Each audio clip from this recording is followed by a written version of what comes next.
Well, Kerry, this is all about your poles. All right. So first I'll start off with the poles that I'm giving you. I call them lasso boots. These are the ones that I designed a few years back. All right, they're to go on the bottom of your pole, and we'll come to that in a second. And these ones are specifically designed so when you land on them, you've got equal distribution all the way through, same grip as it rolls forwards. It won't get lost down drains either. All right, and it's a push fit the same as any other one. If you, when you start your Nordic walking and it keeps coming off, it's because you're dragging your pole, and I'll come to that a bit later. Okay, so they'll be going on the bottom. You said pink, so I've got your pink pair to match the poles. These are going to be yours. All right. The construction. Now you see, you know all this, right? They are high quality, high grade aluminium, like aircraft aluminium. My mate in the States designed these, Tom Rutland. That's where I get them from. Let's get that one out there, that one there. I'll send you this bag as well, so you can take it out. Okay, so that's your Exerstrider pole. That's it, fold down flat, and then just to get it longer, you open it up that way, and then on the side there, your measurements. You've got centimeters, and you can't see on here, but centimeters that side, and the other side is inches. You adjust that to your height. Don't think I'll add a bit on, I'll take a bit off, adjust it to your height, okay? Really, really important. And all you do is to lock it off, so you have your height on there, you hold, it's marked on the handle, I rotate it, it says on there you lock. Now, when you lock it, so I keep turning, I just stop there, I give it a little less than a quarter of a turn, and that's it locked off, it's not gonna collapse, okay? So, there. If it does jam, give it a tap, hold the handle, put your boot in the bottom and give it a twist, and that gets it undone. Now, just so that you know, the pole itself, there's no need for Chris to put any WD-40 on it, anything like that, okay? Not lubricate it. All that happens is when you adjust it and turn it, that's a spline shaft. And what happens is the black plastic in the middle opens up, slides down on the thread, opens up the plastic, and it grips the inside of your pole, all right? If ever it keeps turning, you take it all the way out, give it a mess about, and lock it back in again. Never had any problems with that at all. That's the smallest it will go down to, so it will fit into most types of luggage, okay? This is the Exerstrider OS2. And if you notice, so you can remember, it's got no strap on it. Now, I've switched to strapless poles because of terrain, because of everything that I've done, going to the Inca Trail a few years ago, and I took people abroad and stuff like that. When you're on up and down hills, to have a strap on your pole can be a little bit dangerous, especially if somebody comes to have a slip or a fall. So there is no strap to go on the pole. You don't need it, okay? Right, there from there, which is your left and right. So that's my left one, and it's marked on the top. There's an L. Again, you probably can't see it. There's an L. There's a little L on the top there. That goes in my hand, and that's the grip there. The grip is nice and loose. Don't squeeze it to death, all right? You try and strangle a cat or a goldfish. It's just nice and relaxed, nice relaxed grip there, okay?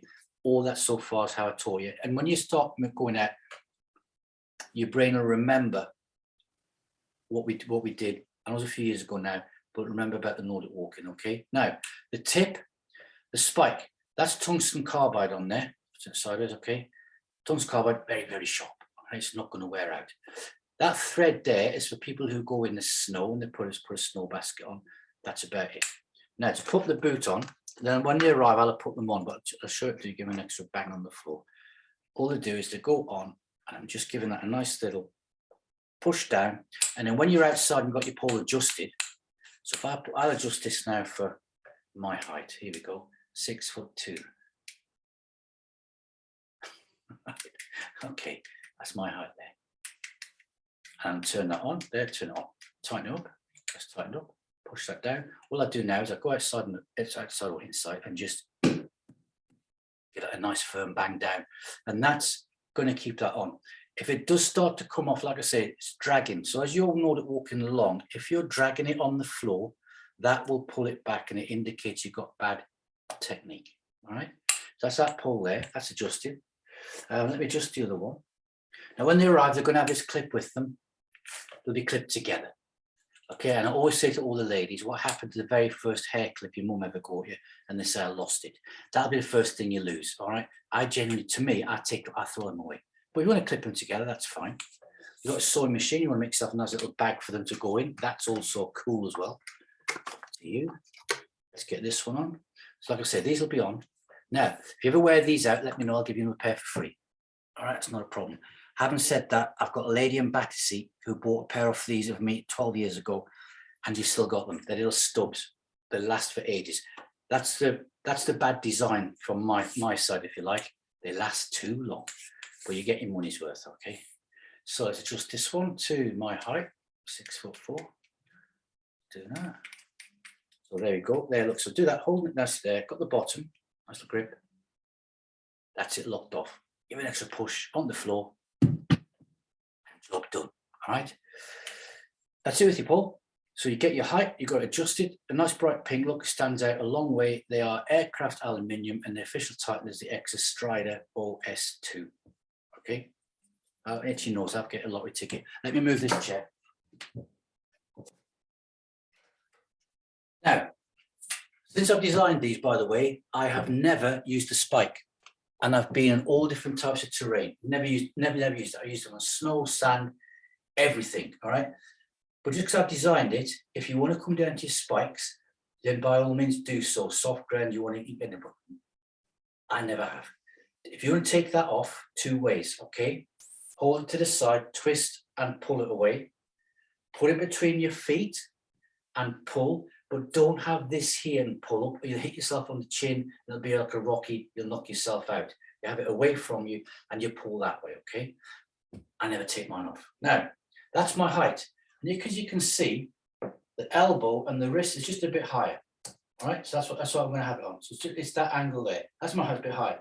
You ever know that walking, they say there. I don't teach that anymore. I haven't taught that for years and years. And the other reason being is, with the pole being a bit higher, if you're up and down hills and things like that, you get a longer stride with your pole. Okay, so it's a nice loose hand grip. All right. My left and my right. If you ever get the handles mixed up and you swap it over, you'll soon feel that, oh, that doesn't feel right. It's a nice loose hand grip. Okay. Now, remember the hand, when I want to do the posture, this is how I teach it now. Always think capital P of posture. Now, can you remember landing on your heel, rolling the foot forwards? I call it squashing lemons. You do that one. Imagine there's a lemon under the ball of the foot here. And as you roll it forward, you're squashing the juice out of it. That makes the foot nice and flat, and it makes you spring up off your toes that way. Okay, you'll spring forwards up off the toes. From there, you're coming upwards. You know about your 30% abs and pelvic floor. The poles will do that for you.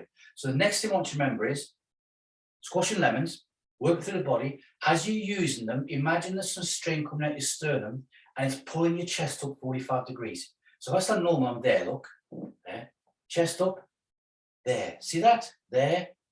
There, not normal height, normal height. So you're thinking walking tall, shoulders, imagine you string out the chest, and because it's your shoulders that are going to be propelling us along. Okay, right. That's your capital P of posture. Next thing is the arm swing.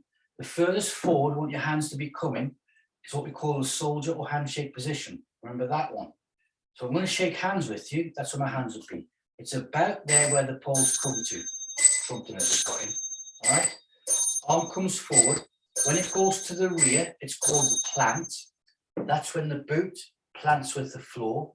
And the push is when, for Nordic walkers, is when the arm goes to the rear.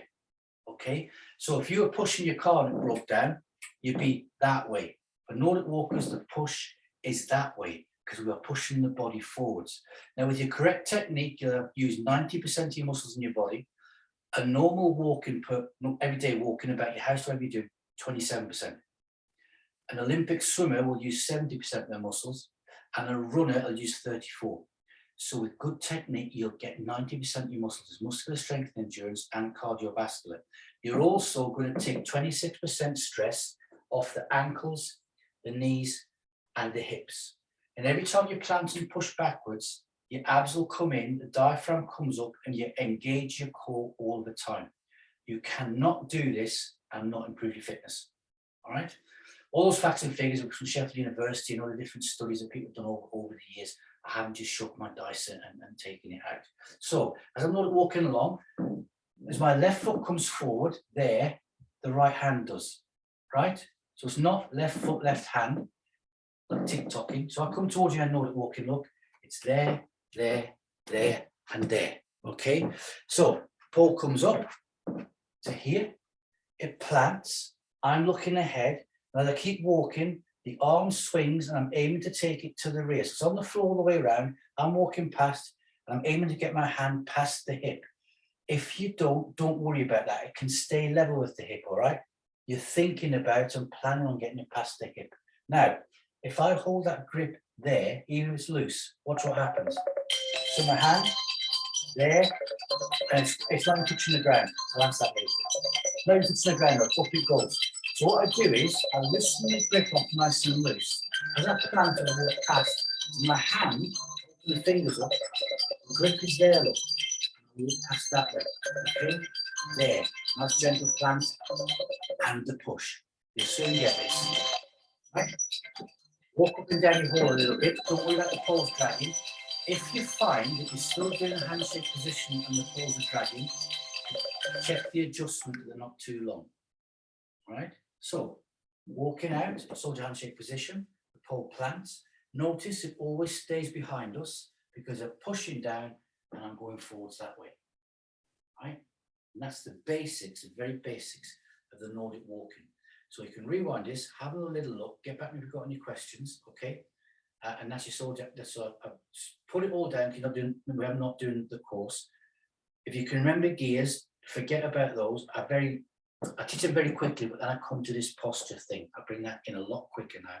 And you've got the soldier handshake position. Hands up, plant and push. Try and get the pole to the rear. Nice relaxed grip. If you feel it loosen, going with the bottom of the paw flipping off the ground, you're too tight a grip. And on the pole, on the handle, I call it a candelabra if you like. You can see, look, I'll hold up to the blind, you like. So that is where here, bottom of the hand rests on there, and that can give you a nice little push down. All right. For your knee and indoors on your exercise, now a squat, as you know, is down and back. A Nordic walker squat is coming down to there, push down those poles, lean forwards and get the arms, just squeeze the glutes and come back up again. That will get the core going, that gets your squats going, your calories burning, and you're taking stress off the knee. And it can repair at the same time. All right? If you've got any questions, let me know. I'll get this packed up for you now.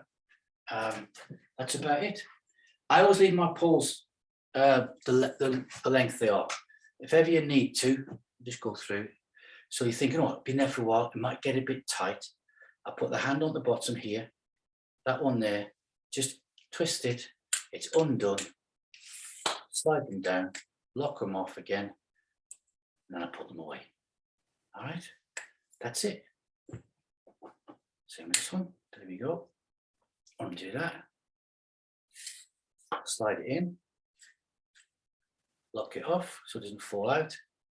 That's then good to go. I'll put the clip on for you and then get me sent away. So that's the Exerstrider. Any questions, let me know. Just practice it, practice it, practice it. Get back to me. If you have any problems, you're thinking, oh, I know what you said, but the boot still keeps coming off. I keep catching that. It doesn't feel right on the length of the arms.